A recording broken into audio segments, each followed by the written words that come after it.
Welcome back, Windows 10 users. In today's tutorial, we will guide you on how to add folders to the search indexer. By doing this, you can ensure that specific folders are included in your search results, making it easier to find the files you need. Let's dive right in. Step 1.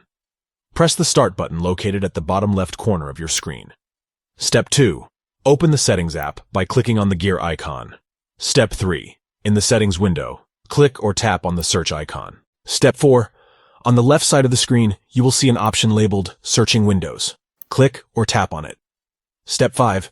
Now, on the right side of the screen, under the Excluded Folders section, click or tap on Add an Excluded Folder. Step 6. A file browser window will appear. Browse to and select the folder you want to include in the search indexer. For example, you can choose C, Users Brink Desktop, to include your desktop folder. Step 7. After selecting the desired folder, click or tap on the Select Folder button. Step 8. If you have more folders to add to the excluded folders list, repeat steps 5 to 7. Once you are finished adding folders, you can close the Settings app. That's it. You have successfully added folders to the search indexer in Windows 10.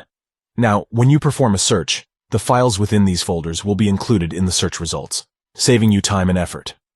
We hope you found this tutorial helpful.